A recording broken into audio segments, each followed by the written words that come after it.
राधा स्वामी जी। बाणी बाणी बाबा मलुकदास जी की। आज की सत्संग वीडियो का विषय है, हम सुखी होने के बजाय और ज़्यादा दुखी क्यों होते चले जाते हैं। जैसा कि एक व्यक्ति ने कमेंट सेक्शन में पूछा है कि बाबा मलुकदास जी की वाणी में कन थोरे कांकर घने की परख बुद्धि कैसे पाई जाती है।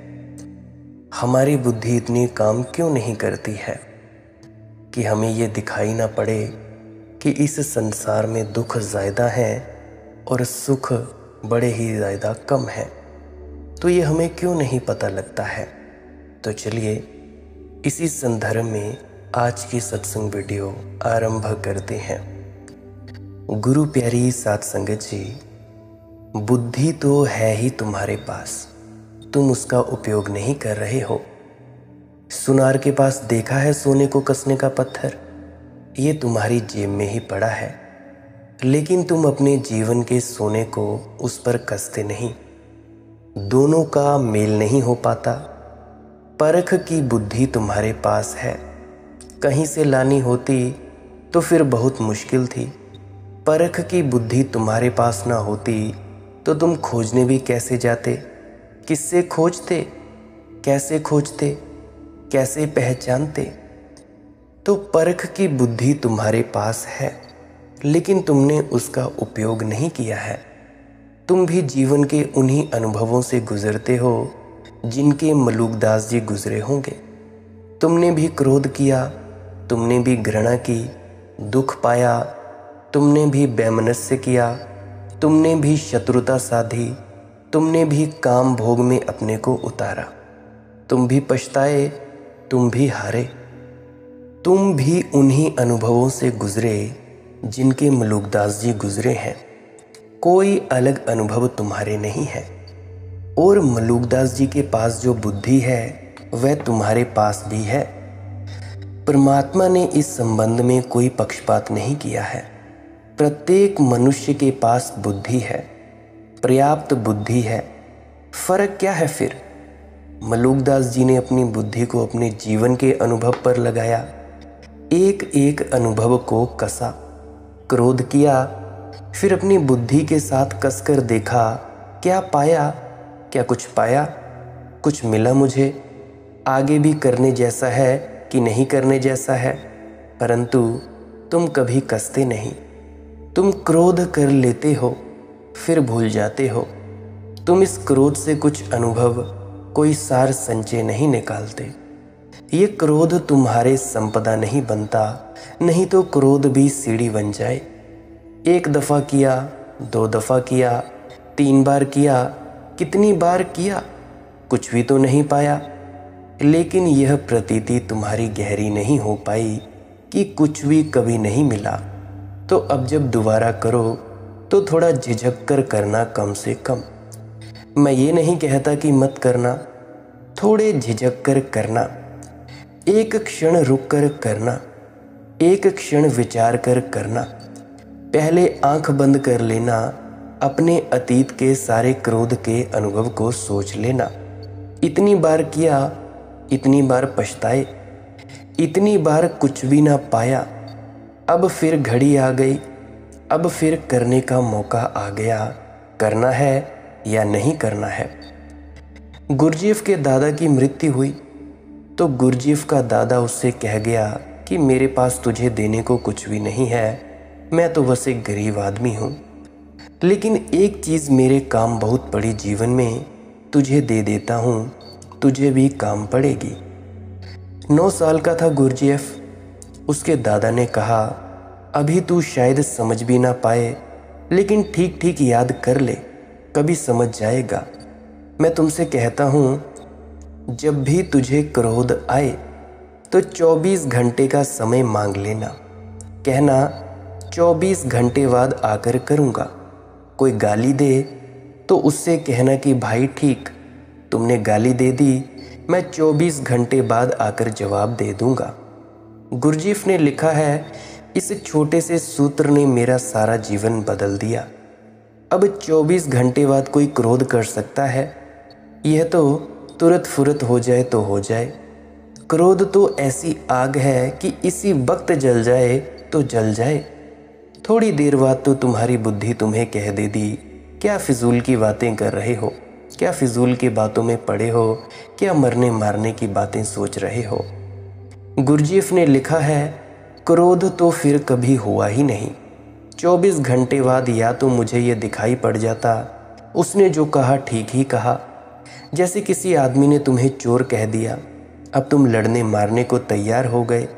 तुम पहले ये भी तो सोचो, हो सकता है वह ठीक ही कह रहा हो, तो धन्यवाद देना चाहिए। उसने तुम्हें शायद याद दिला दी वह तुम्हारा मित्र है, शत्रु नहीं है। तो ये तो ठीक कह रहा है, तब तो क्रोध करने का कोई कारण नहीं है। धन्यवाद देने गुरजीफ को जाना पड़ता। गलत कह रहा है, बिल्कुल गलत कह रहा है। अब जो बिल्कुल गलत कह रहा है उस पर क्या क्रोध करना। झूठ पर कोई क्रोध होता है? तुमने ख्याल किया, तुम्हारे संबंध में जब कोई ऐसी कोई बात कह देता है जो कहीं खटकती है, तो उसका मतलब ही यह हुआ कि उसमें कुछ सच्चाई है। किसी ने तुम्हें चोर कह दिया तो खटकता है, किसी ने तुम्हें झूठा कह दिया तो खटकता है, क्योंकि तुम जानते हो झूठ तुम बोले हो, तुम जानते हो चोरी तुमने की है, ना भी की हो तो कम से कम सोची है, करने के इरादे तो किए हैं। खटकती है वही बात जो सच होती है। तुम जब कोई तुम्हारा अपमान करता है और क्रोधित हो जाते हो, तो तुम्हारे क्रोध से ही यही प्रमाण मिलता है कि उसने जो कहा ठीक ही कहा था। तो या तो ठीक ही कहा होगा तो धन्यवाद दे आना, या व्यर्थ ही कहा होगा तो दया आएगी कि बेचारे ने नाहक मेहनत की, कितना उतावला हो गया था, मरने मारने को उतारू हो गया था एक झूठ के लिए जिससे मेरा कोई संबंध नहीं है, जो उसने किसी और के लिए कहा होगा, मुझसे इसका कुछ लेना देना नहीं है। तब तो बात समाप्त हो गई। तुमने क्रोध तो बहुत बार किया, लेकिन परख की बुद्धि का उपयोग नहीं किया। और परख की बुद्धि कैसे पाएं, ये पूछो मत, ये तरकीब है। परख बुद्धि तुम्हारे पास पहले से ही है, परंतु तुम उस परख बुद्धि का उपयोग फालतू की चीज़ें सोचने में करते हो। ये ऐसा क्यों हुआ, परमात्मा ने सृष्टि क्यों बनाई, अगर बनाई तो इतनी दुखी क्यों बनाई, संत ही क्यों समझाते हैं, दुनिया में इतना पाप क्यों है, बलात्कार क्यों है, चोरी चकारी क्यों है। तुम इन सब चीज़ों में अपना वक्त बर्बाद कर देते हो। जब कांटा चुभता है तो तुम्हें पता नहीं चलता कि पीड़ा हो रही है, तुम दोबारा फिर कांटे से बचकर नहीं चलने लगते। तुम्हारे हाथ में जब पहली दफ़ा आग का स्पर्श होता है तो फिर तुम दोबारा आग का स्पर्श करते झिझकते नहीं। वही तो परख बुद्धि है। और परख बुद्धि क्या है, तुमको पता चल जाता है यह कांटा है, यह दुखता है, इससे सावधान होकर चलो। तुम्हें समझ आ जाता है यह आग है, इसे मत छुओ। लेकिन जीवन की गहरी बातों में तुम प्रयोग नहीं करते, सार में तुम इसका प्रयोग नहीं करते। कांटा है क्रोध, काम अग्नि है, जलाती है, वासना दुष्पूर है, कभी भरती नहीं। ऐसा ही समझो कि बाल्टी बिना पेंदी की है, बाल्टी में पेंदी नहीं है और कुएं से पानी भर रहे हैं। पेंदी है नहीं बाल्टी में, खड़खड़ाहट बहुत मचती है, कुएं में जाकर बाल्टी गिरती है। जब तुम झांक कर देखते हो तो बाल्टी में पानी भरा हुआ भी मालूम पड़ता है। जब बाल्टी पानी में डूबी होती है, फिर खींचो, खाली बाल्टी वापस आ जाती है। कितनी बार तुमने काम वासना के कुएं में अपने जीवन की बाल्टी डाली है, क्या पाया, सदा खाली लौट आई। बुद्धि तुम्हारे पास है, शायद तुम उपयोग करना नहीं चाहते, सही अर्थों में तुम उसका उपयोग करना नहीं चाहते। शायद तुम डरते हो कि कहीं उपयोग किया तो कहीं सच्चाइयाँ समझ में ना आ जाए। मेरे एक मित्र थे, मौत से बहुत डरे हुए आदमी थे वे। एक ही डर उनको लगता रहता था कि कहीं मौत ना आ जाए। अब मौत आ रही है, इसमें डरने का कोई कारण नहीं है। मैंने उनसे कहा, तुम ऐसी चीज़ से डर रहे हो जिसमें डरने को कोई कारण नहीं है। मौत आ रही है, बचने का भी कोई उपाय नहीं है। आखिर अगर किसी की मौत आने लगे तो क्या कोई बच सकता है? क्या कोई बचाने वाला आ सकता है? नहीं, कोई कभी बच नहीं पाया, आज तक नहीं बचा। तुम कैसे बच जाओगे? मैंने उससे कहा। इसीलिए जो होना ही है उसे स्वीकार कर लो। लेकिन वो माने नहीं। लेकिन वे तो मौत शब्द से भयभीत होते थे। हम भी मौत शब्द का कम उपयोग करते हैं। कोई मर जाता है तो हम कहते हैं फला व्यक्ति स्वर्गवासी हो गया या उसका गुजर बसर हो गया। सीधा नहीं कहते कि मर गया। स्वर्गवासी कहते हो कि फला व्यक्ति स्वर्ग पधार गया, कि राम के प्यारे हो गए, प्रभु प्यारे हो गए। हम मौत शब्द का उपयोग करने में डरते हैं, कुछ घबराहट आती है। कहते हैं कि भगवान ने उठा लिया। अब सभी मरकर स्वर्गवासी नहीं होते। तुम्हारे हिसाब से तो दिल्ली में जो मरते हैं वे भी स्वर्गवासी ही होते हैं? नहीं हो सकते। मगर तुमने कभी देखा किसी ने बावत अखबार में खबर छपी हो कि नरकवासी हो गए? तो हम भयभीत हैं, हम मौत से भयभीत हैं। हम मौत शब्द का उपयोग नहीं करते। हम इसे अच्छे अच्छे शब्दों में छिपा लेते हैं। हम मौत को कहते हैं महायात्रा पर निकल गए। हमने तरकीबें निकाली हैं ढंग से कहने की। आदमी मर जाता है, जिंदगी भर कभी परमात्मा का नाम नहीं लिया, परंतु तब भी हम उसकी अर्थी के साथ राम नाम सत्य है दोहराते हुए चलते हैं। उसकी जिंदगी से इसका कोई संबंध नहीं है। राम नाम असत्य था, उसकी जिंदगी में कभी सत्य नहीं था। और अब मर गया आदमी, लाश को ढो रहे हैं और राम नाम सत्य है। हमने सारा जीवन झूठ कर रखा है, एक कोने से लेकर दूसरे कोने तक। वे मित्र बड़े परेशान थे। फिर उनको कुछ बीमारी लगी तो वे डॉक्टर के घर ना जाएं। उसकी पत्नी मेरे पास आई। आप उन्हें कम से कम इतना ही समझा दें, डॉक्टर के घर तो चलें। तो मैंने उन्हें बुलाया तो उन्होंने कहा जाऊं क्यों, बीमारी ही नहीं है। डॉक्टर के घर क्यों जाऊं, जब बीमार हूं तो ही जाऊं। तो मैंने उनसे कहा देखो, तुम्हारा तर्क बिल्कुल ठीक है। कॉलेज में प्रोफेसर थे वे। तुम्हारा तर्क बिल्कुल ठीक है, लेकिन जब तुम बीमार ही नहीं हो तो तुम डरते क्यों हो जाने से? चलो मेरे साथ। जब तुम बीमार ही नहीं हो तो बात खत्म हो गई। पत्नी का मन रह जाएगा, काहे को झंझट करनी। अब जरा वे मुश्किल में पड़े, बचने का रास्ता ना रहा। जब बीमार ही नहीं तो मैंने कहा डरना क्या, फीस मैं दूंगा, गाड़ी में तुम्हें बिठाकर ले चलता हूँ। चलो अभी बैठो बस में, घर तुम्हें मैं छोड़ दूंगा। तुम्हें डर क्या, तुम्हारी पत्नी भी राज़ी हो गई है और तुम बीमार हो ही नहीं। तुम बीमार हो क्या? उन्होंने कहा नहीं, लेकिन माथे पर पसीने की बूंदें हैं, क्योंकि वे जानते हैं कि बीमार वे हैं। सीढ़ियाँ चढ़ते नहीं बनता उनसे, ज़रा में हाँफने लगते हैं। हृदय दुर्बल हुआ पड़ा है, उसी से तो डरते हैं वे कि कहीं कुछ मामला ना हो जाए। रास्ते में मुझसे कहने लगे ऐसा कुछ ज़रूरी है क्या? मैंने कहा ज़रूरी कुछ भी नहीं है, क्योंकि तुम बीमार हो ही नहीं। उन्होंने कहा छोड़ो जी, ये बात क्या लगा रखी है कि बीमार हो ही नहीं। तुम्हें पता है कि मैं डर रहा हूँ और तुम्हें मालूम है मेरी हालत ठीक नहीं है, और मैं नहीं चाहता जानना। मुझे डर है कि मेरे पिता टीबी से मरे, मेरी माँ टीबी से मरी, कहीं मुझे भी टीबी ना हो। मुझे बस यही डर है। पर मैंने कहा डरने के कारण तो टीबी मरेगा नहीं, सिर्फ जुटलाने से तो टीबी मिटेगा नहीं। अब तो टीबी का इलाज है, अब टीबी कोई बीमारी नहीं है। सर्दी ज़ुकाम से कमज़ोर बीमारी है टीबी। सर्दी ज़ुकाम नहीं मिटता, टीबी तो मिट जाती है। टीबी का तो इलाज है, सर्दी ज़ुकाम का कोई इलाज नहीं है। तो तुम कोई बड़ी ख़तरनाक बीमारी में तो नहीं पड़े हो। तुम्हारा टीबी होगा तो ठीक हो ही जाएगा, लेकिन अगर निदान से ही डर रहे हो तो फिर कैसे होगा ठीक?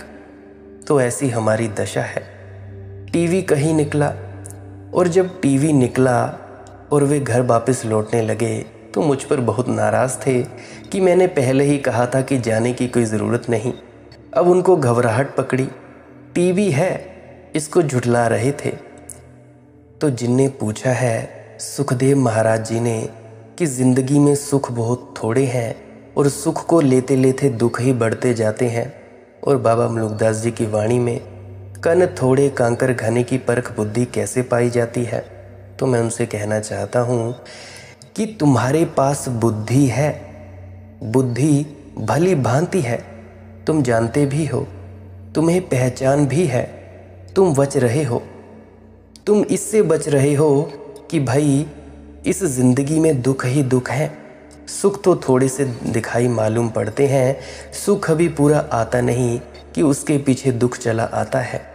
तुम इसे देख नहीं पा रहे हो, तुम देखते भी होगे परंतु तुम इसे मानने को तैयार नहीं हो। खुद को बदलाता था, आखिर खुद को बहलाता रहा। मैं वही सोजे दरूं हंसता रहा, गाता रहा। मुझको एहसासे फरवे रंगो बू खाता रहा।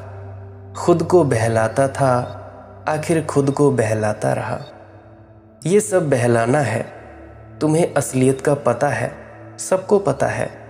मैंने ऐसा आदमी नहीं देखा जिसे असलियत का पता ना हो। सुख के पीछे दुख ही छिपा है, हर व्यक्ति झुठला रहा है। आंख नहीं लगाता असलियत पर, आंखें यहाँ वहाँ चुरा रहा है हर व्यक्ति, आंखें बचाकर देख रहा है। खुद को बहलाता था, आखिर खुद को बदलाता रहा। बहलाना है तो बहलाते रहो। मैं बई सोजे दरूं हंसता रहा, गाता रहा। हृदय जल रहा था लेकिन ऊपर से मुस्कुराते रहो। मैं बई सोजे दरूं हंसता रहा, गाता रहा। जानता था भीतर जलन हो रही है और ऊपर से मुस्कुराता रहा। वे मुस्कुराहटें तुम्हारी छिपाने के उपाय हैं, आत्मवंचनाएं हैं।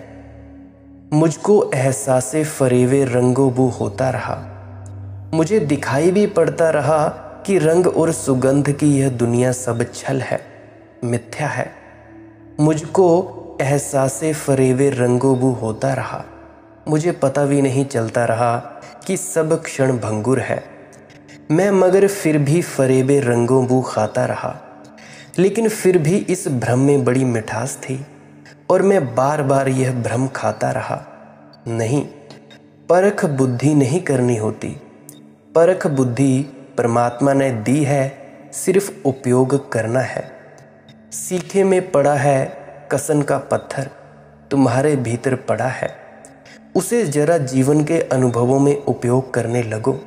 चलो, अब तक नहीं किया कोई फिक्र नहीं, अभी भी तो जीवन बहुत बाकी है, इतने में ही उपाय करो। अगर कोई व्यक्ति 24 घंटे भी अपनी परख बुद्धि का उपयोग करे तो दूसरा आदमी हो जाएगा। सच में ही उपयोग करे, सही चीज़ पर उपयोग करे तो, क्योंकि 24 घंटे में करीब करीब सब बातें दोहर जाती हैं जो पूरे जीवन में दोहराती हैं।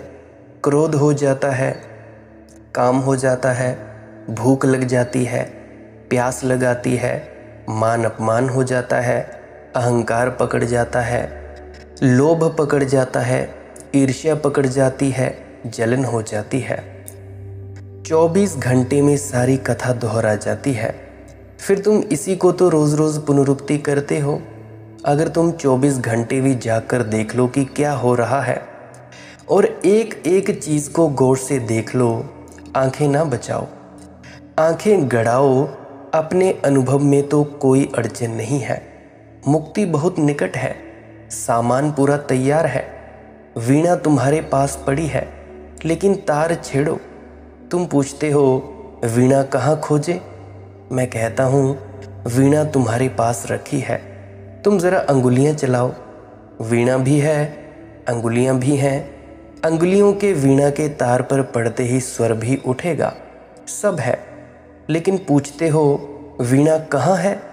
ये तुम्हारी तरकीब है। तुम कहते हो जब वीणा ही नहीं है तो मैं संगीत कैसे उठाऊं? आंगन टेढ़ा है, नाचूं कैसे? लेकिन नाचना हो तो आंगन के टेढ़े होने से कुछ फ़र्क पड़ता है, और ना नाचना हो तो आंगन कितना ही चौकोर हो, क्या फ़र्क पड़ेगा? फिर भी कोई फ़र्क ना पड़ेगा।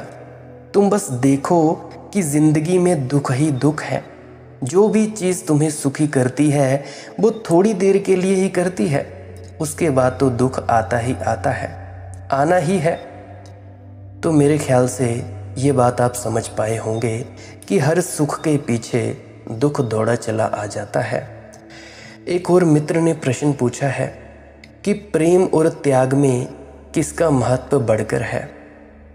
तो मैं उनको कहना चाहूँगा, ऐसा समझो जैसे एक सिक्के के दो पहलू हैं, इनमें किसका महत्व बढ़कर है। ऐसा समझो कि दिन और रात, इसमें किसका महत्व बढ़ रहा है। ऐसा समझो अंडा या मुर्गी, इसमें किसका महत्व बढ़कर है। संयुक्त हैं, जुड़े हैं, दो नहीं है असल में एक ही है। दिन और रात दो थोड़े ही हैं, एक ही चीज़ के दो पहलू हैं। अंडा और मुर्गी दो थोड़े ही हैं, एक ही यात्रा के दो पड़ाव हैं। सदियों से वैज्ञानिक दार्शनिक सोचते रहे हैं कि पहले कौन, मुर्गी या अंडा। और ऐसे पागल भी हुए हैं जिन्होंने इस पर खूब विचार किया है और इसका उत्तर भी देने की कोशिश की है, विवाद भी खड़े किए हैं। कोई कहता है मुर्गी पहले, क्योंकि मुर्गी के बिना अंडा कैसे होगा, और उतने ही तर्क से कोई कहता है अंडा पहले, क्योंकि अंडे के बिना मुर्गी कैसे होगी। और इतना विवाद चलता रहता है सदियों से, और भी बढ़ता जाएगा, इसका कोई अंत नहीं होगा, क्योंकि अंत हो ही नहीं सकता। मैं तुमसे कहना चाहता हूँ, ना तो मुर्गी पहले है ना अंडा पहले है। मुर्गी और अंडा दो नहीं है। मुर्गी अंडे का एक रूप है, अंडा मुर्गी का एक रूप है। अंडा मुर्गी का प्राथमिक रूप है, मुर्गी अंडे की ही बढ़ी हुई अवस्था है। जैसे बचपन और बुढ़ापा, बचपन ही बढ़ बढ़कर बुढ़ापा हो जाता है, जीवन ही बढ़ बढ़कर मौत हो जाता है, और दिन ही बढ़ बढ़कर रात हो जाता है। तो दोनों संयुक्त हैं, संयुक्त होंगे क्यों नहीं, हैं ही। ऐसा ही प्रेम और त्याग अलग अलग नहीं है। जिसने त्याग जाना उसने प्रेम जाना, और जिसने प्रेम जाना उसने त्याग भी जाना। जिसने बिना प्रेम के त्याग जाना उसका त्याग झूठा, और जिसने बिना त्याग के प्रेम जाना उसका प्रेम झूठा।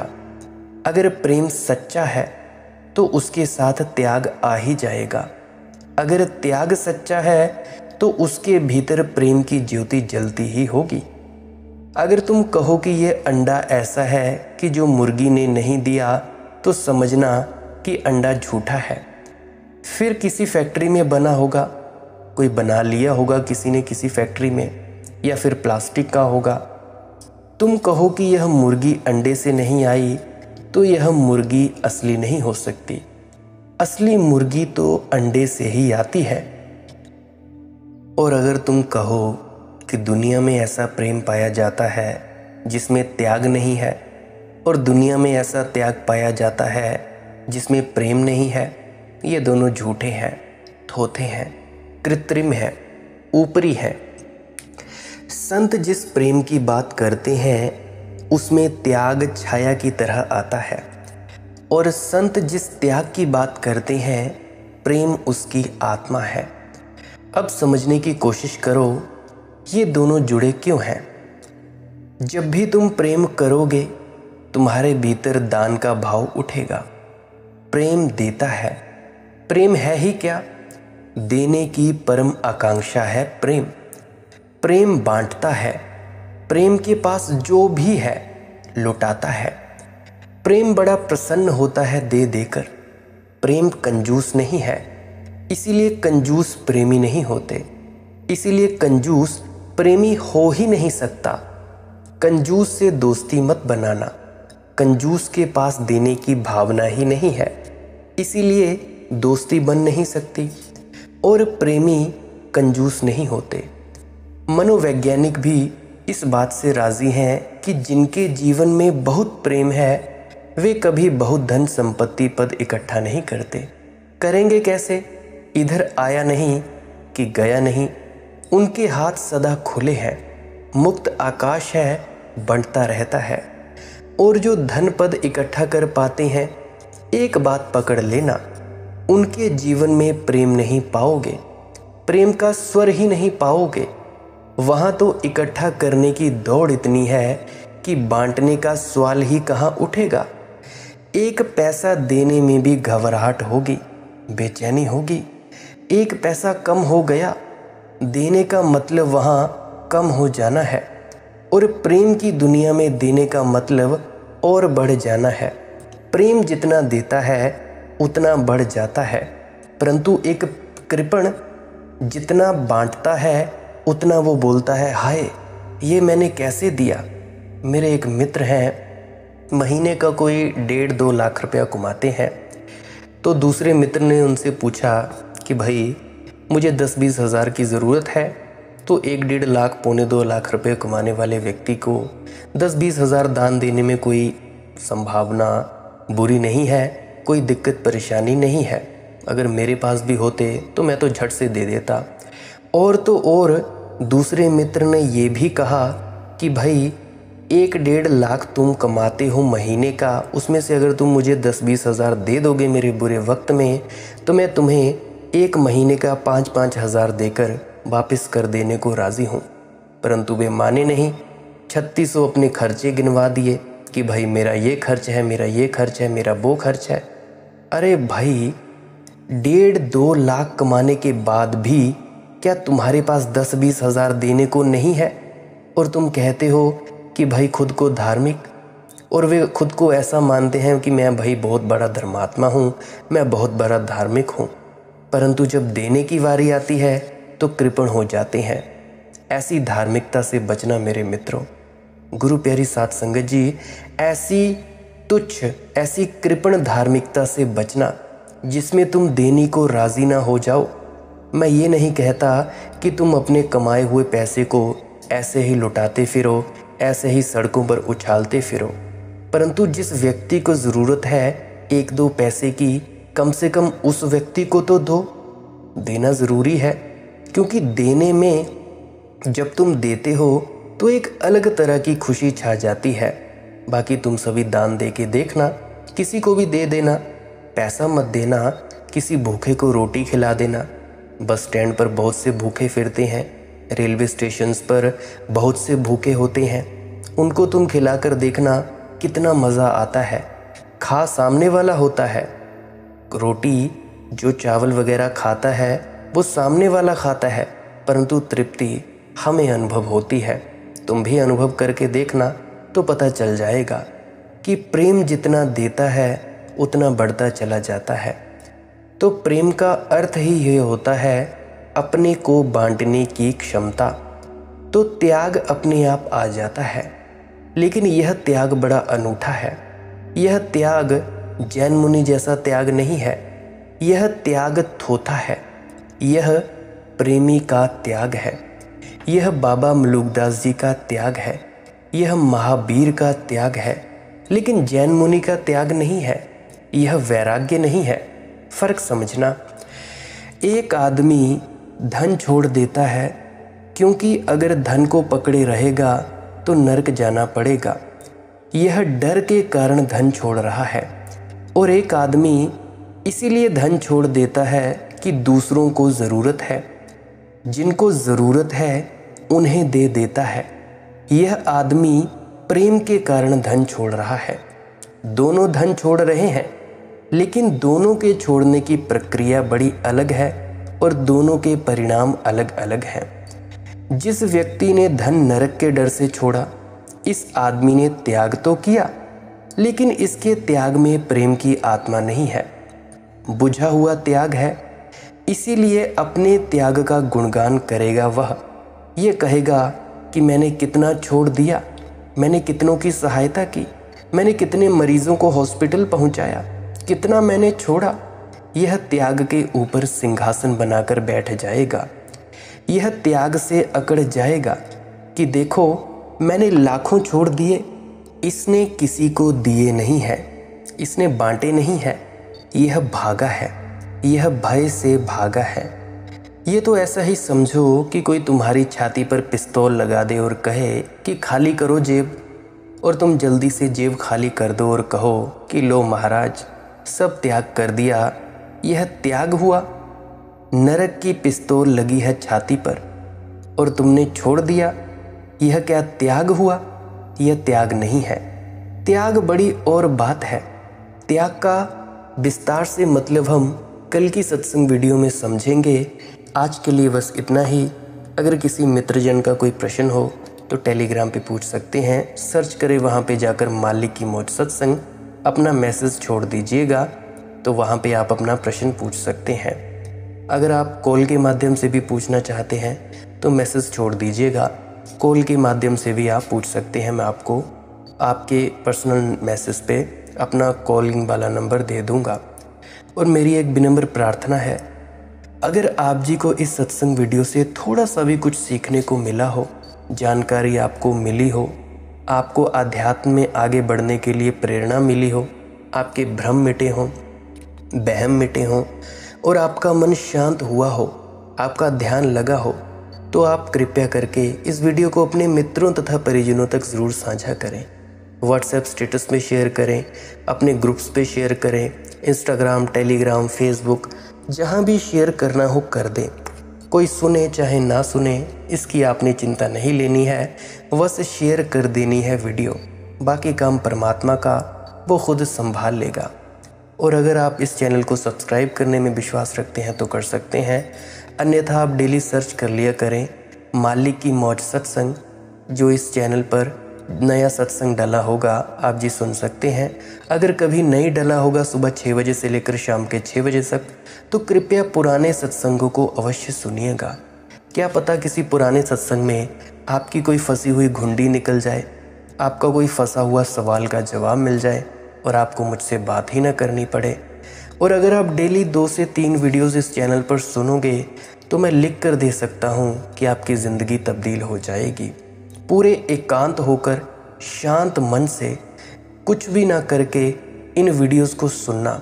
अगर एक बार समझ ना आए तो 2-2, 3-3 बार सुनना, 2-2, 3-3 बार समझ ना आए तो बार बार सुनना, ताकि ये बातें तुम्हारे जहन तक उतर जाएं। और जब जहन में उतर जाएंगी तब तुम्हारा जीवन परिवर्तित हो जाएगा। आशा करता हूँ कि तुम सभी का जीवन परिवर्तित हो जाए। भजन सिमरन करते रहें, नियमित वक्त दें। अंत में आपके भीतर बैठे परमात्मा को प्रणाम करता हूँ। मेरा प्रणाम स्वीकार करें। राधा स्वामी जी।